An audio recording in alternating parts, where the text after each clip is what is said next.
Hi families, வாங்க இன்றைக்கி நம்ம சோயா வச்சு ஒரு கிரேவி எப்படி பண்ணுறதுன்னு பார்க்கலாம். ஃபஸ்ட்டு ஒரு கடாயில் கொஞ்சமாக எண்ணெய் ஊற்றிட்டு 1 ஸ்பூன் பெருஞ்சீரகம், 1/2 ஸ்பூன் கசகசா, 2 பெரிய வெங்காயத்தை நறுக்கி சேர்த்துக்கோங்க. 2 தக்காளி பழம் அதையும் சேர்த்து நல்லா வதக்கிக்கோங்க. அதுக்கப்புறமா கொஞ்சமாக தேங்காய், கொஞ்சம் கருவேப்பிலை இது எல்லாத்தையும் போட்டு வதக்கி மிக்ஸி ஜாரில் அரைச்சி எடுத்துக்கோங்க. அதுக்கப்புறமா ஒரு கடாயில் கொஞ்சம் எண்ணெய் ஊற்றி கடுகு சேர்த்துக்கோங்க. சின்ன வெங்காயம், இஞ்சி பூண்டு பேஸ்ட்டு, அதுக்கப்புறமா கருவேப்பிலை இது எல்லாத்தையும் நல்லா பச்சை வாசனை போகிற அளவுக்கு வதக்கிக்கோங்க. வதங்கினதுக்கப்புறமா நம்ம பொடி சேர்த்துக்கலாம்.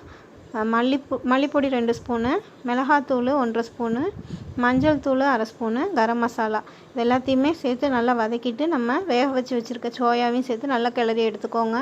அதுக்கப்புறமா நம்ம அரைச்சி வச்சுருக்க விழுதை இதில் சேர்த்து அதையும் நல்லா தண்ணியும் கொஞ்சமாக சேர்த்து நல்லா கிளறி விட்டுக்கோங்க. அதுக்கப்புறம் 2 ஸ்பூன் தயிர் சேர்த்துக்கோங்க. தயிர் சேர்த்துட்டு தேவையான அளவு தண்ணி ஊற்றி கொதிக்க விட்டுருங்க. அந்த எண்ணெய் பிரிஞ்சு வரும்போது நீங்கள் மல்லித்தழை சேர்த்து இறக்கி சேவ் பண்ணலாம். சூப்பராக இருக்குங்க. செஞ்சு பார்த்துட்டு எப்படி இருந்துச்சுன்னு சொல்லுங்கள்.